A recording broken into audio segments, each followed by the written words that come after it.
खुशहाली उपहार जो है मिला। इंद्रधनुष इन्हीं से बनता, इन्हीं से अंबर है नीला।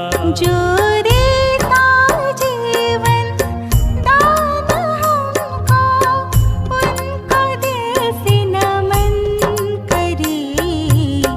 प्रेममय संसार बने, प्रकृति का हम वंदन करें। प्रेममय संसार बने, प्रकृति का हम वंदन करें।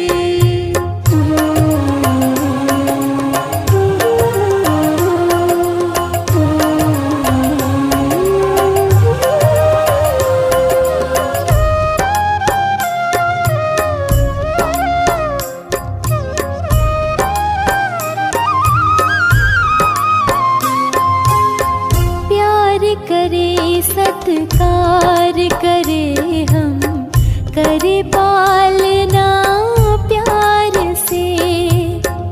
इनके बिना जल ना बरसता, जल बिना ना संसार है। सत्कार करे हम, करे पालना।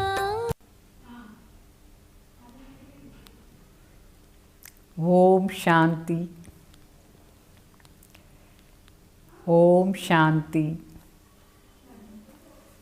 ఓం శాంతి. ఈరోజు మధ్యాహ్నం మీరు ఆకారి సాకారి నిరాకారి ఇది ప్రాక్టీస్ చేసినారా? అదే అవ్యక్త స్వరూపులా ఉండాలి. సో మనం ఈ 2 రోజులు కూడా దేహ బాణం నుంచి దూరంగా అవ్యక్త స్వరూపులా ఉంటాం.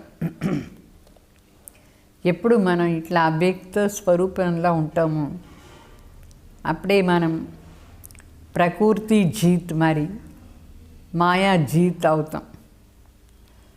సో అంతిమ సమయంలో బాబా చెప్పినారు, ఈ ప్రకృతి మరి మాయ చాలా భయంకర రూపంలో మన దగ్గర వస్తుంది. అయితే ఆ భయంకర పరిస్థితుల్ని ప్రకృతి ద్వారా వచ్చే పరిస్థితి మరి మాయా ద్వారా వచ్చే ఎగ్జామ్స్ దీనంతా సహజంగానే క్రాస్ చేయాలి. దానికి ఈ ఆకారి సాకారి నిరాకారి అభ్యాసం చాలా అవశ్యం. తర్వాత ఆ టైంలో మనకు ఏమైనా ప్రశ్న వచ్చేసిందంటే మనం ఫెయిల్ అయిపోతాం. ప్రశ్న చిత్తుకు బదులుగా ప్రసన్న చిత్తు కావాలి. ప్రసన్న చిత్తు ఎప్పుడు అవుతాం? ఎప్పుడు మన మనసులో ఏ ప్రకారమైన హల్చల్ ఉండదో అప్పుడే ప్రసన్న చిత్తు అవుతాం. హల్చలు ఉండకూడదు, మరి ప్రశ్నలు ఉండకూడదు. ఈ ప్రశ్నలే మన హల్చల్ చేస్తుంది. ఫర్ ఎగ్జాంపుల్ ఇప్పుడు ప్రకృతి అంటే 5 తత్వాలు, నీళ్ళు, నిప్పు, గాలి, ఆకాశం మరి ఈ మట్టి. ఈ 5 తత్వాలే వెరైటీ రూపాన్ని ధారణ చేసుకొని మనకు అవశ్యమైనదిగా అవుతుంది. ఇప్పుడు భోజనం కూడా ఈ 5 తత్వాల్లో ఒకటి. భోజనం వంట చేస్తామా లేదా? సో దాని మనం శరీరానికి చాలా అవశ్యం. ఈ 5 తత్వాలు కూడా ఈ శరీర రూపీ 5 తత్వానికి చాలా అవశ్యం. అయితే ఈ అవశ్యమైనది ఎప్పుడైనా మన మనసుని హల్చల్ చేయకుండా ఉండాలి. అవశ్యమైనది తీసుకోవాలి, వద్దు అని చెప్పలేదు బాబా, చెప్పినారా? అయితే మనం మనసు డిస్టర్బ్ కాకుండా చూసుకోవాలి. ఈ 5 తత్వాలది వెరైటీ స్వరూపం ధారణ చేసుకొని వచ్చినప్పుడు ఒక్కొక్కసారి మన మనసులో దేనిపైన మనకు ఆకర్షణ ఉంటుందో అది మన మనసుని డిస్టర్బ్ చేస్తుంది. ఫర్ ఎగ్జాంపుల్ నీళ్ళు జ్యూస్ రూపంలో వస్తుంది. జ్యూస్ ఫామ్లో వచ్చి ఏం చేస్తుంది, మనసుని ఏం చెప్తుంది, ఆ జ్యూస్ తాగాలని అనిపిస్తూ ఉంటుందా లేదా? అంటే బాబా మనకు ఇచ్చి మనం తీసుకునేది, ఎవరైనా మనకు జ్యూస్ ఇస్తారు తాగుదాం, అది ఒక విషయం, ఇచ్చిన దాన్ని స్వీకారం చేసుకుంటాం. అయితే మనకి ఎప్పుడు సంకల్పం వస్తుంది, కోరిక రూపంలో వస్తుంది, జ్యూస్ తాగాలి అట్లా. సో నీళ్ళు మనని ఆ రూపంలో వచ్చి టెస్ట్ చేస్తుంది. టెస్ట్ చేసేటప్పుడు మనం కోరికకు వశమైపోయినాం అనుకోండి, వశమైపోయినామంటే అప్పుడు ఆ నీళ్లు మనకు చాలా ట్రబుల్ ఇస్తూ ఉంటుంది. అందువల్ల శివబాబా చెప్తారు, ప్రకృతిని జయించేది అంటే ప్రకృతిని ఆర్డర్తో నడిపించి మనం దాన్ని తీసుకోవాలి. ఆర్డర్తో నడిపించేది అంటే ఏమర్థం? మనకు అవశ్యమైన సామాన్ని మనం సంకల్పం చేయాలి, సంకల్పంతోనే ఆర్డర్ ఇచ్చి రా అంటే అది వచ్చేయాలి. ఎట్లా ఇప్పుడు స్టోరీస్లో అంతా చూపిస్తారు, ఎవరు ఉండరు, మరి ఇట్లా చేసుకొని రా అని పిలిస్తే వచ్చేస్తుంది. నీళ్ళు రా అంటే అది వచ్చేస్తుంది, నిప్పు రా అంటే నిప్పు వచ్చేస్తుంది. ఆర్డర్తో నడిపిస్తే అది మన అండర్లో ఉంటుంది. అయితే మనమే వశమయ్యి నడుచుకుంటే అది మనని ఓవర్కమ్ చేస్తుంది, అంటే మనం ఫెయిల్ అయిపోతాం.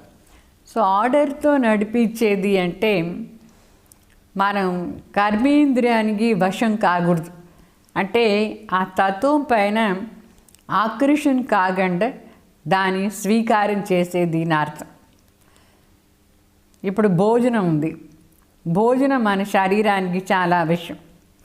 అయితే శివబాబా తలంపులా ఉండి డిటాచ్గా ఉండి ఈ శరీరానికి అవశ్యమైనది మనం తీసుకుంటాం, శ్రీమతం అనుసారంగా తీసుకుంటే అప్పుడు దాన్ని మనం ఆర్డర్తో నడిపించినాం నా అర్థం. ఇప్పుడు నీళ్ళే కావాలి మనకు, దాని ఆర్డర్తో నడిపించాలి అంటే బాబా తలంపులా ఉండి బాబా దృష్టి బాబా దగ్గర ఉండి మనం సంకల్పం ద్వారా శక్తి తీసుకొని దాన్ని మన దృష్టి ద్వారా దాంట్లో పాస్ చేసి దాన్ని మనం తీసుకుంటామని అనుకోండి, అప్పుడు ఆ ప్రకృతి మనకు ఎప్పుడు దాసీగా ఉంటుంది, మనం ఎట్లా చెప్తే అది అట్లా వింటూ ఉంటుంది. అదేవిధంగా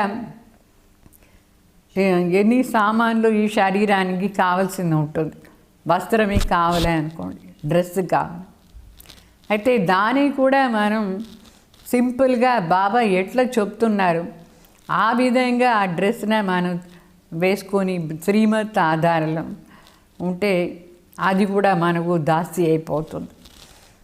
మరి ఇప్పుడు ఏమేమి మన శరీరానికి కావాల్సిందో ఉందో ఆ కావలసిన దాన్ని ఫస్ట్ బాబా దగ్గర పర్మిషన్ తీసుకొని బాబా తలంపులా ఉండి దాన్ని ఈ శరీరానికి ఇవ్వాలి.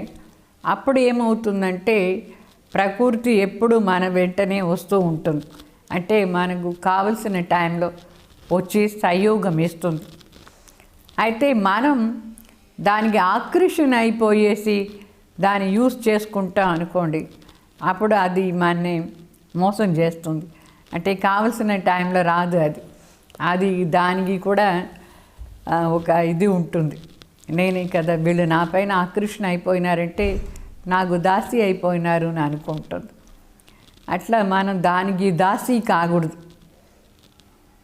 దాసి అయిపోయినామంటే మన మనసు ఎట్లా ఉంటుంది, దాసి బాబా చెప్పినారు ఎప్పుడు సంతోషంగా ఉండరు, దాసి ఎట్లా ఉంటారు, ఎప్పుడు ఉదాసుగా ఉంటారు. ఎందుకంటే దాసికు ఒక అథారిటీ ఉండదు, ఒక అధికారం ఉండదు, ఉదాస అయిపోతారు. అందువల్ల ఏం చేస్తుందంటే ఈ ప్రకృతి మనం దానికి దాసి అయిపోయినామంటే అది మనం ఉదాస్ చేసేస్తుంది.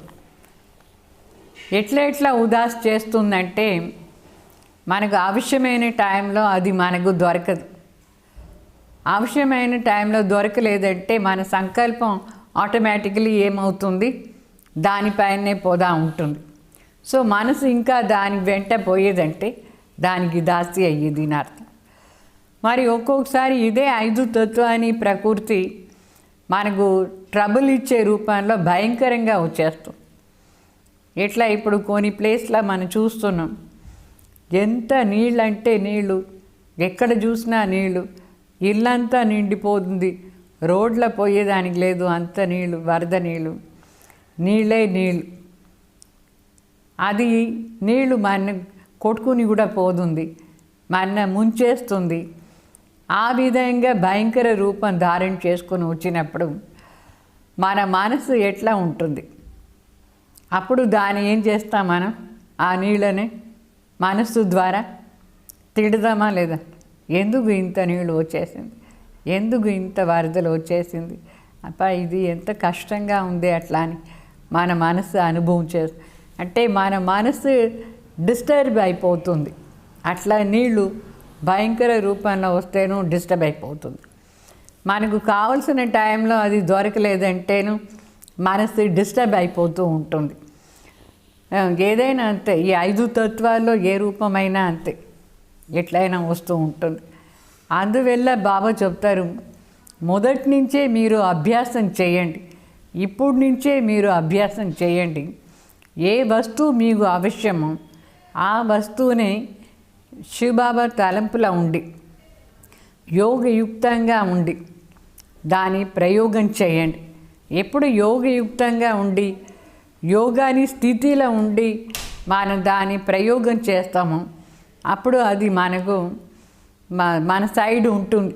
అంటే మనం ఎట్లా చెప్తే అది వింటుంది. అయితే మనసున దానిపైన ఆకర్షణ కాకుండా చూసుకోవాలి. అప్పుడే అది మనకు కావలసిన టైంలో ఉంటుంది. ఇప్పుడేమో సాధారణంగా అందరికీ అన్నీ ఉంది, ఏమీ లేనట్టుగా అనిపించలేదు బాబా బిడ్డలందరికీ. ఏంటంటే బాబా తన దయ చూపించి మనకు అంత ఇస్తూ ఉన్నారు. అయితే బాబా ఇచ్చిన దాన్ని మనం ప్రయోగం చేసే సమయంలో ఎట్లా ప్రయోగం చేస్తున్నామని బాబా కూడా చూస్తారు. కొన్ని రోజులు అయిన తర్వాత బాబా సాక్షి అయిపోతారు. ఎందుకంటే మనం ఎట్లా ప్రయోగం చేస్తూ ఉంటామో అదే మన దగ్గర సంస్కారం అయిపోతుంది. ఏ విధంగా ప్రయోగం చేసినామో ఆ విధాన్ని సంస్కారం ఆధారంలోనే ఈ ప్రకృతి అనేది మన దగ్గర ఉంటుంది. సో దాన్ని జయించాలంటే దాని సాక్షిగా ఉండి ప్రయోగం చేయాలి. అవ్యక్త స్థితిలో ఉండి ఈ 5 తత్వాల్ని ప్రయోగం చేయాలి.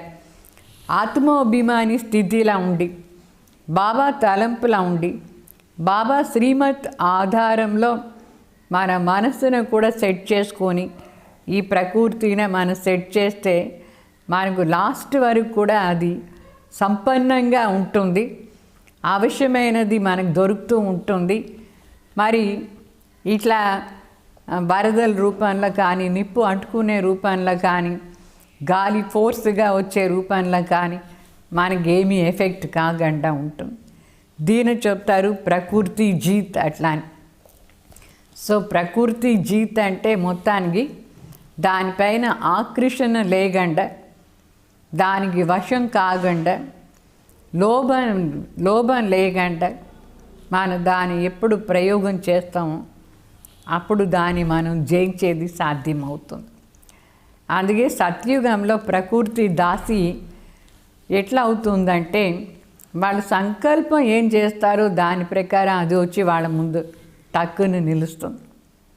అంటే ఒక మనిషి రూపంలో కాదు, వాళ్ళకి ఇప్పుడు తినే సామాన్ కావాలంటే అది గ్యారంటీ ఫుల్ ఉంటుంది. తినేదానికి ఏమీ కష్టాలే ఉండకుండా అట్లా ఉంటుంది. డ్రెస్ రూపంలో కావాలంటేను వాళ్ళకు సంపన్నంగా అన్నీ ఉంటుంది. అదే ప్రకృతి నగల రూపంలో కావాలంటే సంపన్నంగా ఉంటుంది. ఆ ప్రకృతియే సంపత్తి రూపంలో సంపన్నంగా ఉంటుంది. అంటే మనసుని డిస్టర్బ్ చేయకుండా ఆ ప్రకృతి మనకు దాసి అయిపోయి ఉంటుంది. ఇప్పుడు ప్రతి ఒక్క విషయంలో కూడా మనసు డిస్టర్బ్ అయిపోతుంది. కొందరు ఉన్నారు వాళ్ళకు కావలసిన వస్తువు దొరకలేదంటే వాళ్ళ మనసు ఎంత టెన్షన్లా వచ్చేస్తుంది. అంటే ప్రశ్నలు వస్తూ ఉంటుంది. ఎందుకు ఇట్లా అయింది, ఏమి ఇట్లా అయిపోయింది, నాకెందుకు ఇట్లా అయింది, వాళ్ళకి ఎంత బాగుంది, నాకెందుకు లేదు, నాకెందుకు రోగాలు వచ్చింది, ప్రశ్నలు వస్తూ ఉంటుందా లేదా? ఈ ప్రశ్నలంతా వస్తూనే ఉంటే ఆ ప్రకృతి కూడా మనకు దాసియే కాదు. అందుకే శివబాబా చెప్తారు, మీరు మొదటి మాట ఈ పంచతత్వాన్ని శరీరం, ఈ శరీర రూపీ ప్రకృతి నుంచి డిటాచ్ అయ్యి దీనిపైన అథారిటీతో అధికారంతో దీన్ని మనం యూస్ చేయాలి. ఇప్పుడు మన కర్మేంద్రియాలు ఉంది, ఆ కర్మేంద్రియాలు చూసేదానికంతా మనం వశం కాకూడదు, దాన్ని కంట్రోల్ చేయాలి. ఏం చూడాలి, ఎట్లా చూడాలి, ఏ సంకల్పంతో మనం దాన్ని చూడాలి అని అనుకుంటే ఎప్పుడు కన్ను మన కంట్రోల్లో వచ్చేస్తుందో అప్పుడు ఈ ప్రకృతి కూడా మనకు దాసి అయిపోతుంది. అదేవిధంగా ఈ నోటికి ఏం కావాలి, ఒకటి ఎక్కువ మాటలు, ఒకటి టేస్ట్. సో టేస్ట్కి వశం అయ్యేసి మీరు దేనైనా ఎక్కువ తిన్నారు అనుకోండి, ఆ ప్రకృతి మనకు దాసి కానీ కాదు, మనం దానికి దాసి అయిపోతూ ఉంటాం. అదేవిధంగా వినేదానికి ఈ ప్రకృతి ఆధారంలోనే ఈ సైన్స్ సాధనాలంతా చేసి పెట్టినారు. అయితే ఏమంతా వింటారు, చూస్తారు, దానికంతా వశం అయిపోతూ చూస్తూ చేస్తూ ఉంటే అప్పుడు అది ఏమి మనకు సయోగం ఈదు లాస్ట్లో. అది అలవాటులాగా చేసుకోకూడదు. మనం ఎప్పుడు ఈ అలవాటులంతా నుంచి ఫ్రీ అయిపోయేసి మనం బాబా చెప్పే ఆ సంస్కారం ఏముందో మన ఆత్మలో ఆ సంస్కారాన్ని ధారణ చేసుకొని ఉపరామ అవస్థలో ఉండి బేహద్ వైరాగ్య వృత్తి ధారణ చేసుకొని ఈ ప్రకృతిని యూస్ చేస్తే అప్పుడు ఈ ప్రకృతి మనకు ఎట్లా కావాలనో అట్లా అది ఉంటుంది, నడుచుకుంటుంది, మన ఆర్డర్ ప్రకారం అది ఉంటుంది, మనకు దాస్తి అయిపోతూ ఉంటుంది. మనం ప్రకృతిని జయించేసినామని అర్థం. ఒకవేళ ఇంకా మనకు దేనిపైన సంకల్పం పోదు ఉంది అంటే మన దానికి దాసి. దేనిపైన ఏ రూపంలో మీకు సంకల్పం పోయిందో ఆ రూపంలో మీరు దానికి దాసి అయిపోయినారు అని అర్థం. అదేవిధంగా ఈ మాయాజీత్, ప్రకృతి జీత్, ఈ రెండిటికి కనెక్షన్ ఉంది. అంటే మాయకు వశం అయ్యేసి మన ప్రకృతిని యూస్ చేస్తే అప్పుడు ప్రకృతి మన మాట వినదు. మాయ అంటే ఒకటి కామ్ వికారానికి వశమైపోయేసి మనం ఎవరినైనా చూస్తే అప్పుడు ఆ శరీరం కూడా ప్రకృతియే కదా, అది ఎప్పుడు మనకు వశం కాదు. అంటే మనం దానికి దాసి అయిపోతూ ఉంటాం. అదేవిధంగా లోభం కూడా ఒక రూపమైన మాయ, దానికి వశమయ్యి ఈ ప్రకృతి తత్వాలని యూస్ చేస్తే అప్పుడు కూడా అది మనకు సంయోగం ఈదు. అదేవిధంగా కోపానికి వశమైపోయేసి ఈ ప్రకృతి సాధనాలంతా యూస్ చేస్తూ ఉంటే లాస్ట్లో అది ఫెయిల్ చేసేస్తుంది ప్రకృతి. అంటే మన మనసులో డిస్టర్బెన్స్ రూపంలో వచ్చేస్తుంది. సో డిస్టర్బ్ అయ్యేది అంటే మన మనసు ప్రకృతి ద్వారా ఏదో ఒక తత్వం, ఏదో ఒక రూపం ధారణ చేసుకొని డిస్టర్బ్ చేస్తుందంటే మనం దానికి వశమైపోయి ఉన్నామని అర్థం. ప్రకృతిని జయించలేదు. అందుకే బాబా చెప్తారు, అంతిమ సమయాన్ని స్వరూప్ ఏమంటే సదా స్మృతి స్వరూప్, మరి నష్టు ముహ స్మృతి స్వరూప్. దేనిపైన ఎవరిపైన ఏ విధంగా కూడా మన మనసు పోగండా చూసుకోవాలి. ఏ వస్తువు, వ్యక్తి, వైభవం పైన కూడా మనసుని పోగండా చూసుకునేదంటే దానికి ఇప్పటి నుంచే మనం ఈ 3 స్థితినే అభ్యాసం చేస్తూ ఉండాలి. అంటే మనం నిరాకార స్థితిలో ఉన్నాం ఆత్మ. ఈ సాకార శరీరాన్ని ప్రయోగం చేస్తాం. దీంట్లో ఇది డ్రామా అనేది కూడా మనకు స్పష్టంగా అనుభవం అవుతూ ఉండాలి. డ్రామా అనుసారంగా మనం ఇక్కడ పార్ట్ చేసానికి మాత్రమే వచ్చినాం. అయితే ఇక్కడే ఉండి దీనికంతా వశమయ్యేదానికి రాలేదు మనం. సో ఏ పార్ట్ చేయాలి డ్రామా అనుసారంగా ఇప్పుడు దాన్ని బాగా అర్థం చేసుకోవాలి. ఏమైనా డ్రామాలో జరిగిందంటే ప్రశ్నలు రాకూడదు. ప్రశ్నలు వచ్చింది అంటేనే ఫెయిల్ అయిపోతాను అర్థం. ఏం ప్రశ్నలు? ఎందుకు ఇట్లా జరుగుతుంది, వాళ్ళు ఎందుకు ఇట్లా, నాకెందుకు ఇది లేదు, ప్రశ్నలు వస్తూ ఉంటుంది ఏదో ఒక రీతిలో, అంటే ఫెయిల్ అయినట్టుగా అర్థం. ఆ స్టేజ్ లేదు.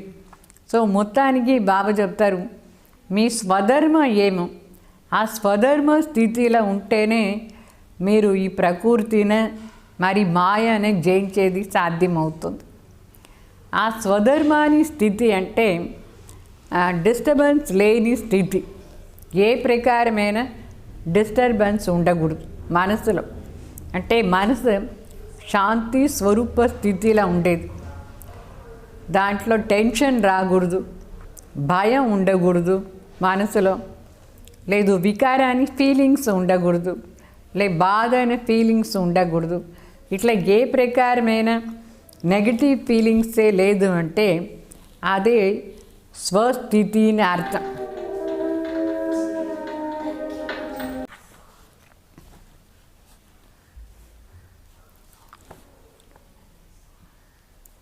సో ఈ ప్రకృతిని జయించేదానికోసం, మాయను జయించేదానికోసం ఈ డ్రామాలో ఏం జరుగుతుందో ఆ డ్రామా జ్ఞానం మనకు స్పష్టంగా ఉండాలి. డ్రామా జ్ఞానం ఉంటే మనకు సాక్షి అవస్థ వస్తుంది. ఎప్పుడు సాక్షి అవస్థ వస్తుందో అప్పుడు మనం ప్రకృతిని జయించేస్తాం. సో ड्रामा की नॉलेज से क्या क्यों कैसे एक क्वेश्चन समाप्त हो जाएंगी तो प्रकृति जीत और माया जीत बनते जाएंगे. డ్రామా ఏం జరిగినా డ్రామా. ఇప్పుడు వరదలు వచ్చింది డ్రామా, ఇప్పుడు యుద్ధం స్టార్ట్ అవుతుంది డ్రామా, ఏదైనా మాటలో జరుగుతుంది డ్రామా. సో ఈ డ్రామా అన్న స్టేజ్ ఎవరికి పక్కాగా ఉంటుందో అంటే ప్రాక్టికల్ స్వరూపంలో రావాలి. ఊరికే నోటితో చెప్పేదానికి మాత్రమే లేదు. చాలామంది బిడ్డలు బాగా చెప్పినారు, డ్రామాని తెలుసు చెప్తూ ఉంటారు, అయిపోయిన తర్వాత మళ్ళీ చెప్తారు ఏం చేసేది డ్రామా అట్లా అని చెప్తారు. సారీ డ్రామా అయిపోయింది. డ్రామాది అయిపోయిన తర్వాత మళ్ళీ ఎందుకు దాన్ని తిరిగి ప్రశ్నలు రావలే. ఎట్లా ఇప్పుడు ఒక సినిమా యాక్టర్ యాక్ట్ చేస్తాడు, యాక్ట్ చేసుకునే పోదారే కానీ స్టార్టింగ్ యాక్టింగ్ గురించి మళ్ళీ అనుకోడు. స్టార్టింగ్ ది యాక్టింగ్ అనుకుంటే ఇప్పుడు ఉండే యాక్టింగ్ని చేసానికి కాదు. అందువల్ల బాబా చెప్పినారు, నిన్నటి వరకు జరిగిందని ఫుల్ స్టాప్ పెట్టేయండి. ఫుల్ స్టాప్ పెట్టే శక్తి ఎవరికి ఉంటుందో వాళ్ళకే ప్రకృతి వశమైపోతుంది. అంటే ప్రకృతి జీత్ వాళ్ళే అయ్యేది సాధ్యం.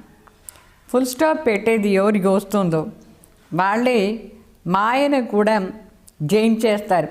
సో ఈ 5 తత్వాన్ని ప్రకృతి మన మనస్సునే ఏ ప్రకారంగానూ అట్రాక్ట్ చేయకూడదు.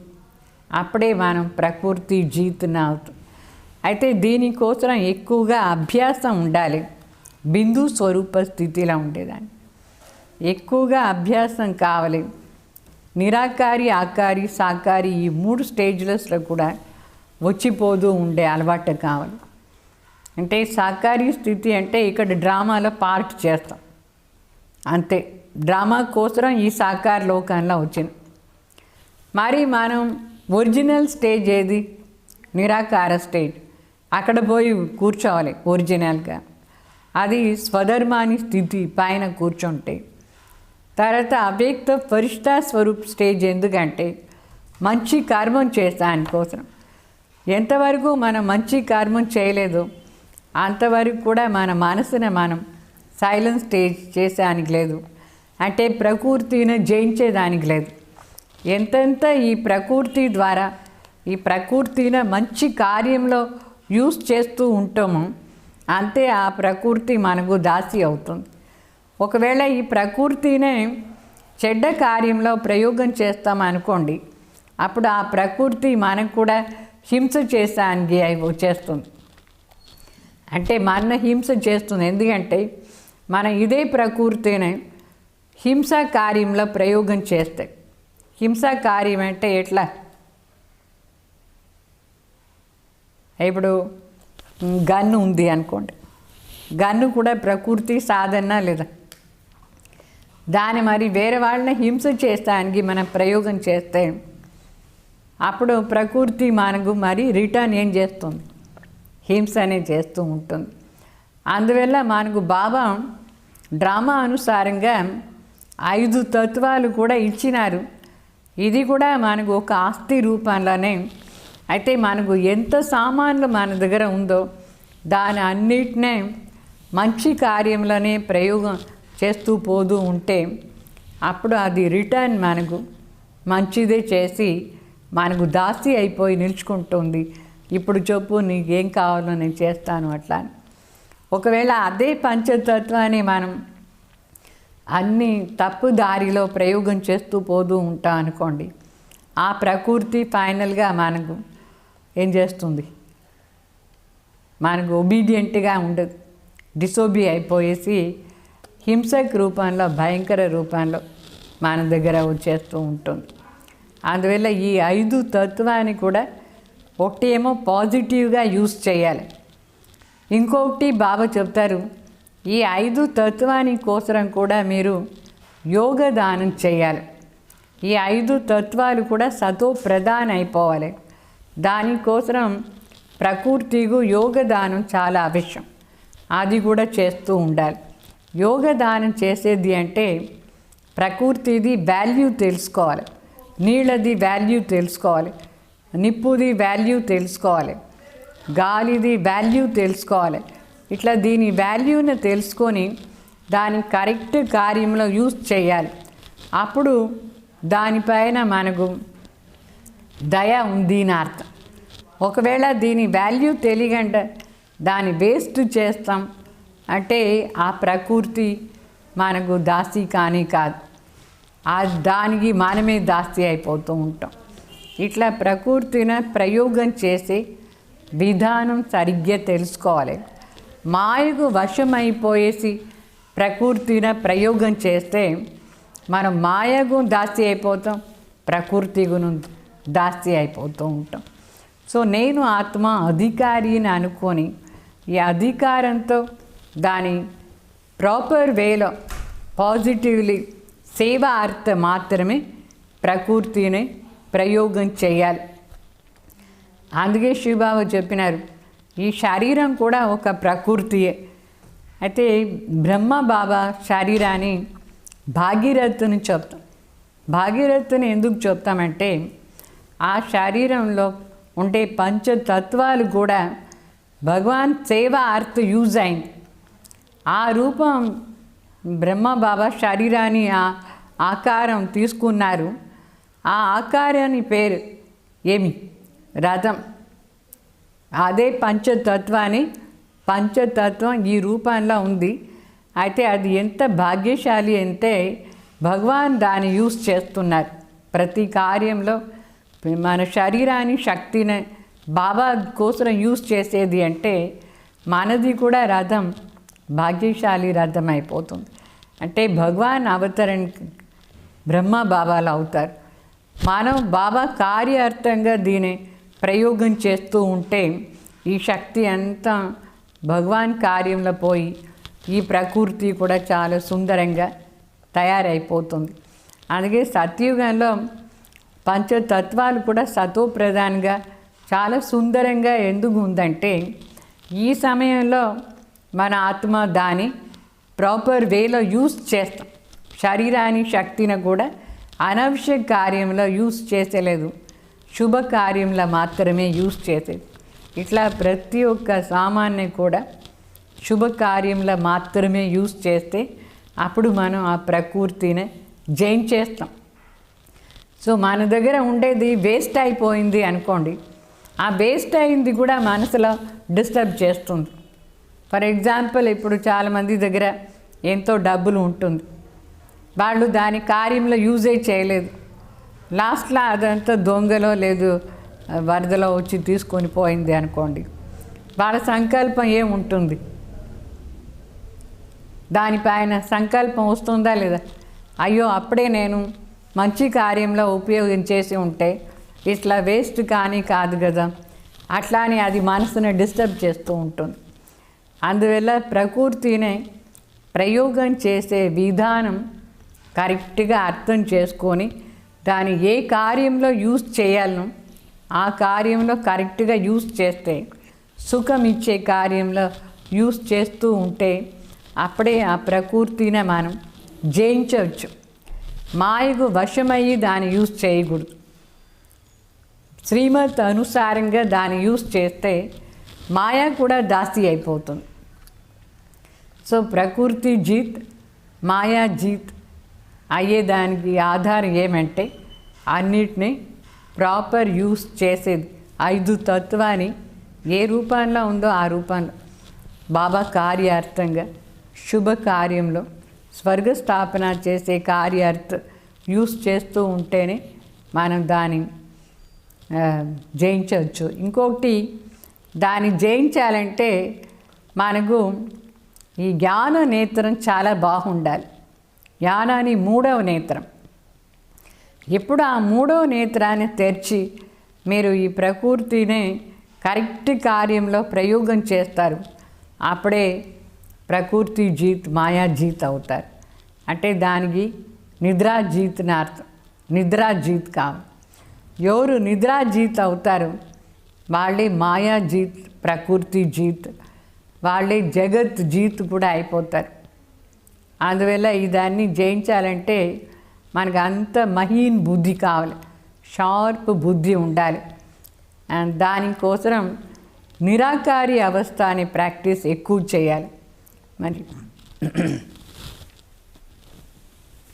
మరి ఆకారి రూపంలో దైవీ గుణాలు సంపన్నంగా పవిత్ర స్టేజ్ ఆధారంలో దాన్ని మనం ప్రయోగం చేస్తూ ఉండాలి. పరిష్ట అంటే ఇట్లా కాదు, ఏదో ఒక షైనింగ్ డ్రెస్ వేసుకొని కూర్చునేది లేదు. పరిష్ట అంటే దైవీ గుణ సంపన్న కార్యం ఉండాలి. దివ్య శక్తులు బాబా మనకేమేమి ఇచ్చినారు, అష్టశక్తులు, దాని మన ఈ ప్రకృతి ద్వారా ప్రత్యక్షం చేయాలి. దైవీ గుణాలను కూడా ఈ శరీరం ద్వారా ప్రత్యక్షం చేయాలి. బాబా ఇచ్చే ప్రతి జ్ఞానాన్ని పాయింట్స్ ఏముందో దాన్ని కూడా ఈ శరీరం ద్వారా మనం ప్రాక్టికల్ జీవనంలో ప్రత్యక్షం చేస్తే అప్పుడే ప్రత్యక్షత అవుతుంది. ఆ ప్రత్యక్ష స్టేజ్ అందరికీ ఒక ఫరిష్ఠా రూపంలో కనిపిస్తూ ఉంటుంది. ఫరిష్ఠా అంటే మన ఏమి రెక్కలు పెట్టుకొని ఎగిరేలేదు, ఆ షైనింగ్ డ్రెస్ ఈ డ్రెస్ వదిలేసి వేసేది అట్లంతా లేదు, అది ఒక ఇమాజినేషన్. అయితే అట్లా సంకల్పం చేస్తూ ఉంటే కూడా మన మనసు లోపల శుద్ధంగా ఉండే ఫీలింగ్స్ వస్తుంది, దివ్యంగా ఉండే ఫీలింగ్స్ వస్తుంది. ఆ దివ్యమైన ఫీలింగ్స్ని అనుభవం చేసానికి బాబా మనకు ఈ 5 స్వరూపాలని గురించి కూడా చెబుతూ ఉంటారు. అయితే అది ప్రాక్టికల్ స్వరూపం ఎట్లా అంటే ఇదే శరీరం ద్వారా దైవీ గుణాలని ప్రత్యక్షం చేయాలి, ఆ దివ్య శక్తులని కార్యంలో యూస్ చేయాలి. బాబా ఇచ్చే జ్ఞానాన్ని పాయింట్స్ని యూస్ చేస్తే అప్పుడు మన ప్రాక్టికల్ స్వరూపంలో అనుభవం చేస్తాం. ఆకారి స్వరూపాన్ని, పరిష్ఠా స్వరూపాన్ని. పరిష్ఠాకు బాబా చెప్పినారు అహంకారం ఏమీ ఉండదు, అది నిరహంకారిగా ఉంటుంది. అట్లా ఈ అహంకారాన్ని మొదట్లో జయించాలి. అహంకారి మనిషి ఎప్పుడూ నిరాకార స్థితిని అనుభవం చేసానికే లేదు. అహంకారం ఉంటే పరిష్ఠా స్వరూపుని కూడా అనుభవం చేసానికే లేదు.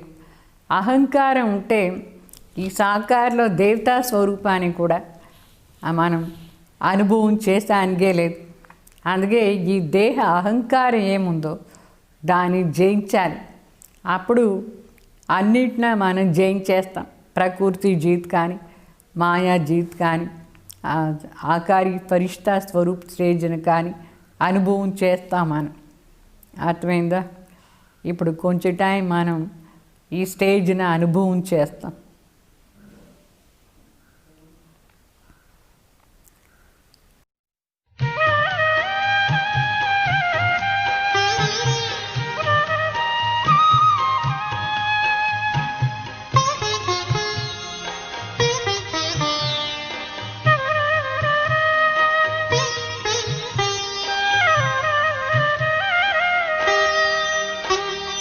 लगी लगन बस एक यही, लगी लगन बस एक यही, लगी लगन बस एक यही, लगी लगन बस एक यही, लगी लगन बस एक यही। हमें तपस्या करना है बन के तपस्वी मूरत साथी, अब अपने घर चलना है। लगी लगन बस एक यही, लगी लगन बस एक यही। हमें तपस्या करना है बन के तपस्वी मूरत साथी, अब अपने घर चलना है। लगी लगन बस एक यही, लगी लगन बस एक यही।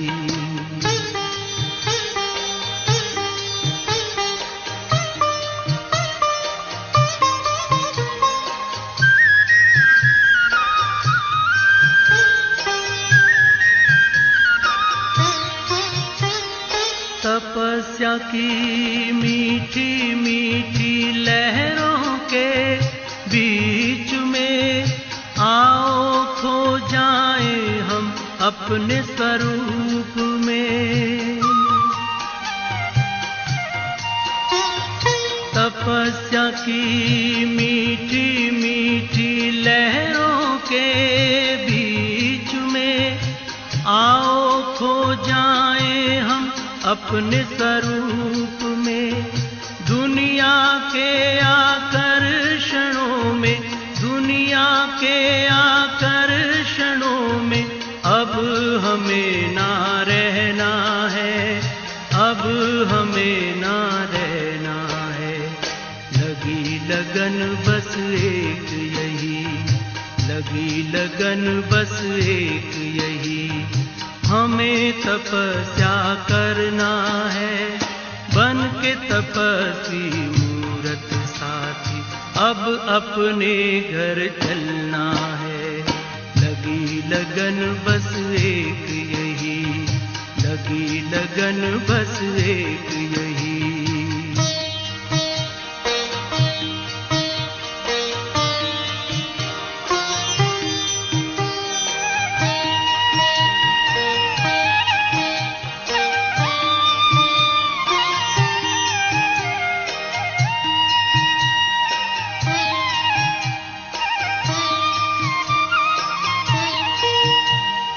हमने लिया संकल्प आज अपने मन में, बनना तपस्वी हमें इस जीवन में।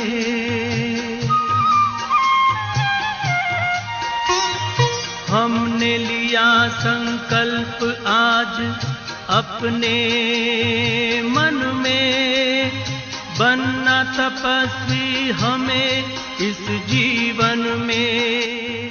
बाबा की शुभ आशाओं को बाबा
పార్ట్ జరుగుతూ ఉంది. నేను ఈ సాకార శరీరం ద్వారానే ప్రతి ఒక్క ఆత్మకు జ్ఞానదానం ఇచ్చే పార్ట్ చేస్తున్నాను. వరదాని అయ్యి వరదానం ఇచ్చే పార్ట్ చేస్తున్నాను. సో ఈ సాకార సృష్టిలో ఈ అంతిమ జన్మం నాది చాలా వాల్యుబుల్ అయింది. నేను ఆ వాల్యుబుల్ పాత్రని అభినయించే పార్ట్ చేస్తున్నాను. ఎంత భాగ్యం నాది.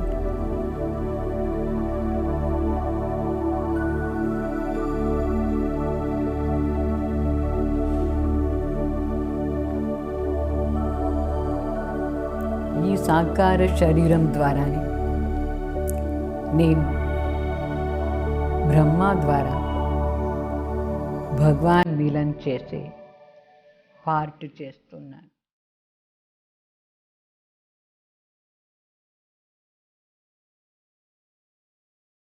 భగవాన్ని అనుభవం చేస్తున్నాను.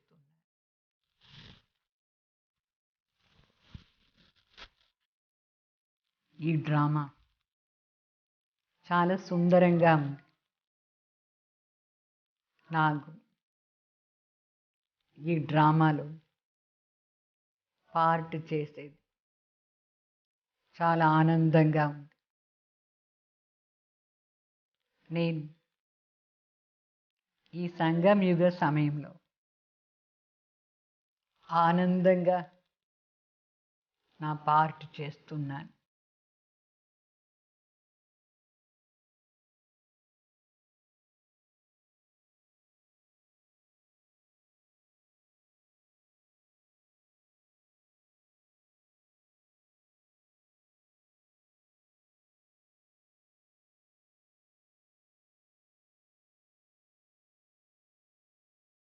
నేను ఈ సాకార శరీరం ద్వారానే సంపన్న అయ్యేదానికి పురుషార్థం చేస్తున్నాను.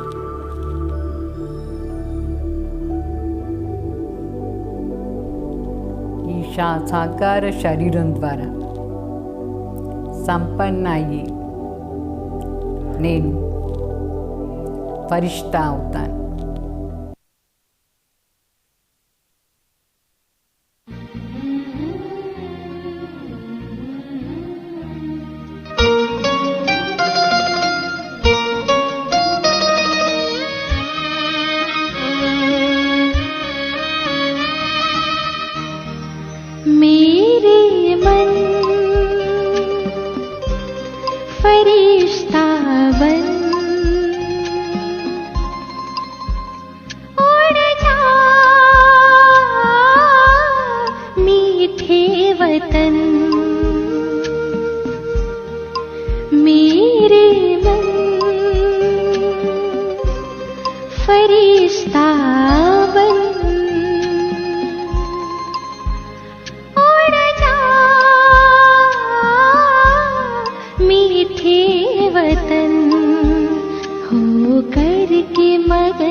झिलमिल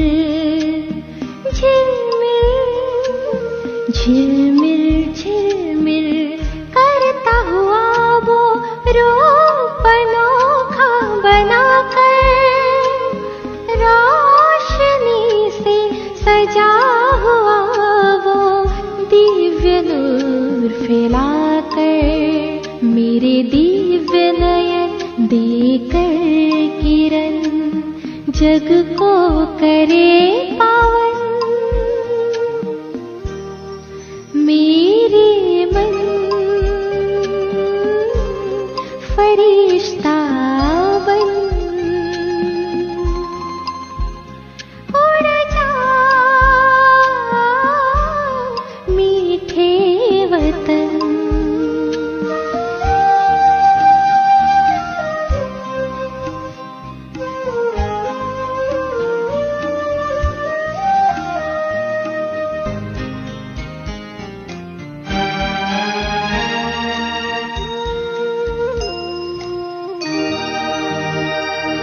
छत्र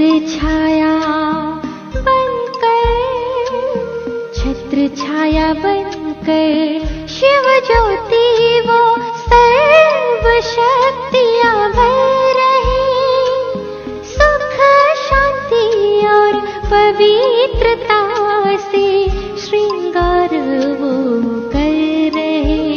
पुलकित मन आए मीठे वतन, अनुभव करे सघन।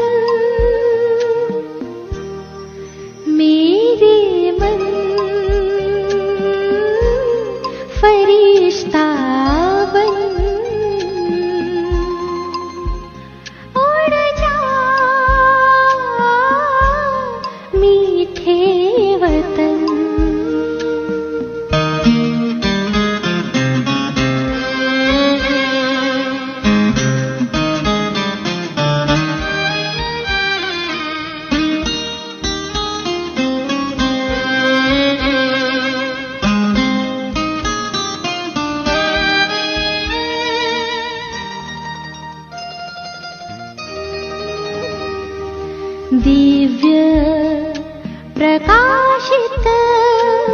दिव्य प्रकाशित पंख लगाए मैं तोड़। నా ఆకారి రూపం కూడా చాలా సుందరంగా ఉంది. నేను ఇప్పుడు ఆకార శరీరంలో ప్రవేశమవుతున్నాను. ఈ సూక్ష్మ శరీరం నాది చాలా ప్రకాశంగా, చాలా పవిత్రంగా ఉంది.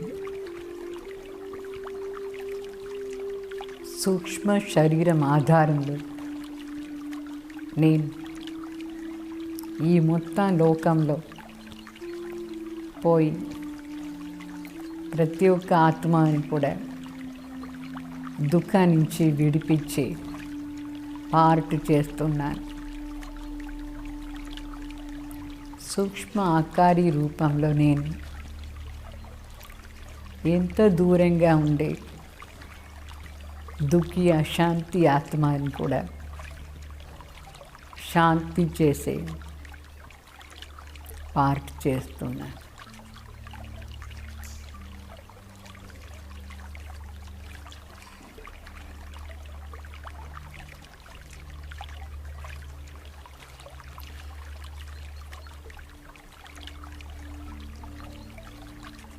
ఈ పరిష్ట రూపంలో, ఆకారి రూపంలో నేను ఈ పంచతత్వాల్ని కూడా శుద్ధం చేస్తున్నాను. నా ఆకారి శరీరం పవిత్ర ప్రకాశ స్వరూపాన్ని శరీరం ద్వారా వైబ్రేషన్ పాస్ చేస్తూ ఉన్నాను. మొత్తం ప్రకృతి తత్వాన్ని కూడా పవిత్రం చేసడానికి వైబ్రేషన్ ఇస్తూ ఉన్నాను, సకాష్ ఇస్తూ ఉన్నాను.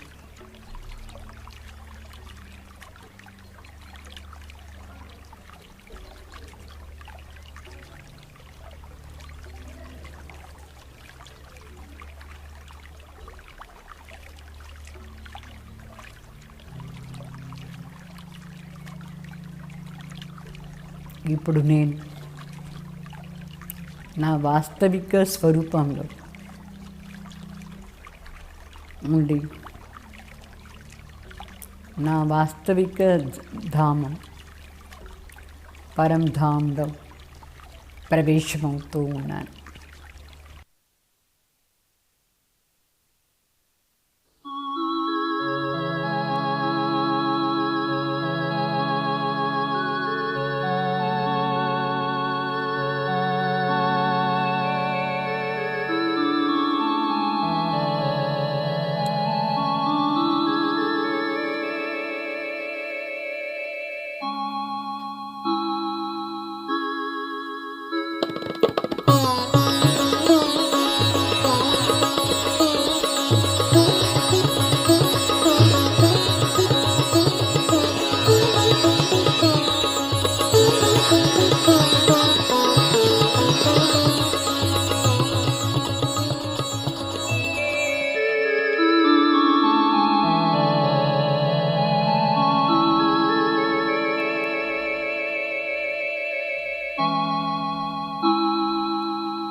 जाना है हमें अपने परम धाम, जाना है हमें अपने परम धाम, जहाँ देह ना है ना देह का ज्ञान, जहाँ देह ना है ना देह का ज्ञान, जाना है हमें अपने परम धाम, जाना है हमें अपने परम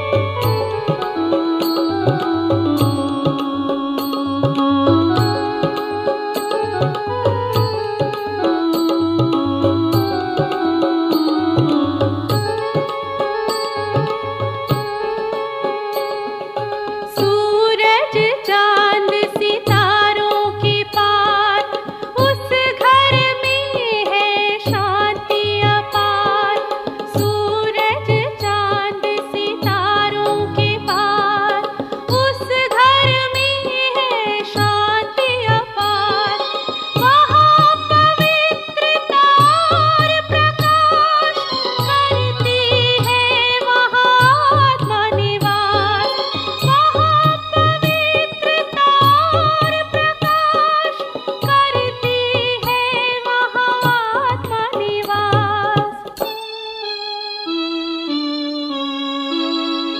जाना है हमें अपने परम धाम, जाना है हमें अपने परम धाम, जहाँ देह ना है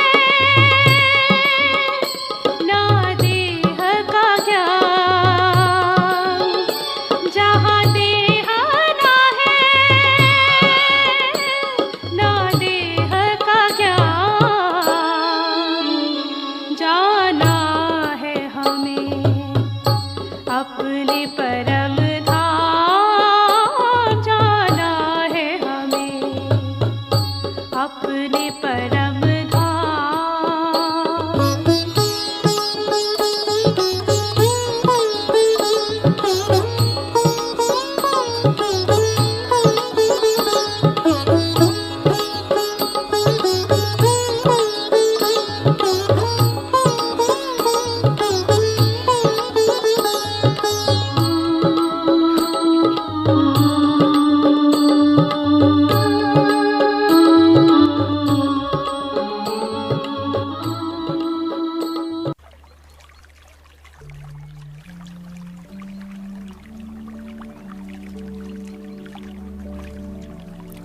పరంధాంలో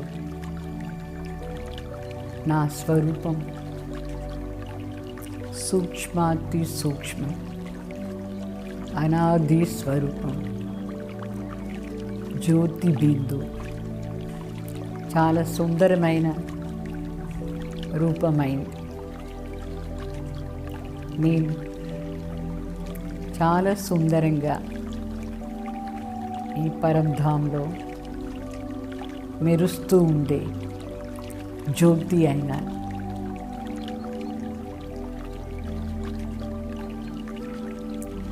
ఎంత శాంతిగా ఉండే ఈ స్థానంలో నేను ఉంచిన నా మనసు బుద్ధి అతి శాంతిని అనుభవం చేస్తూ ఉంది. ఎంత సైలెన్స్ పవర్ ఉంది. నిశ్శబ్దంగా ఉన్నా, ఏ ప్రకారమైన శబ్దం లేదు. సంపూర్ణ వానప్రస్థ అవస్థలో వచ్చిన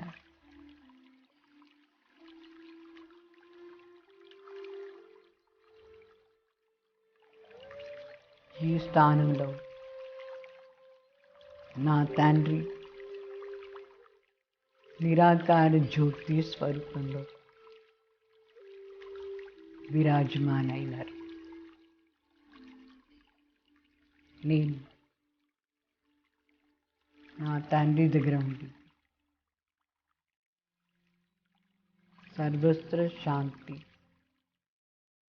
సుఖం, సర్వశక్తుల్ని తీసుకుంటూ ఉన్నాను, అనుభవం చేస్తూ ఉన్నాను.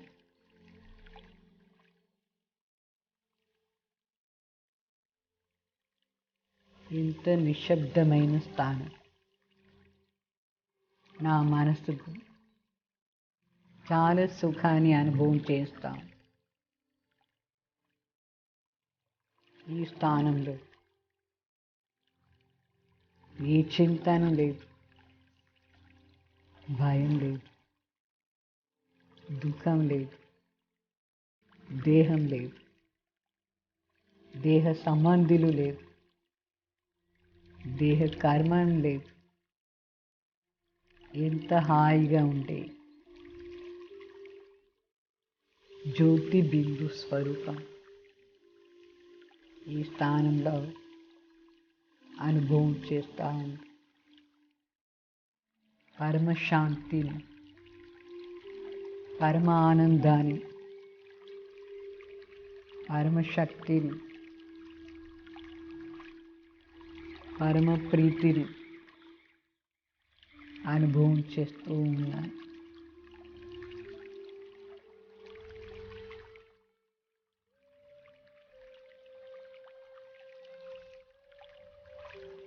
ఈ నిరాకార స్థానంలో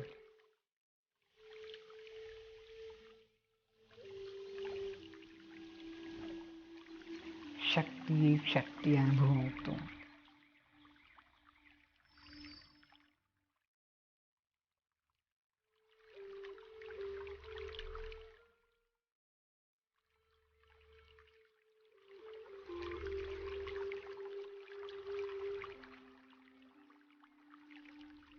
ఓం శాంతి.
सभी हो सुखी शांत शुभ कामना है। हृदय में हमारे शुभ भावना है। सभी हो सुखी शांत शुभ कामना है।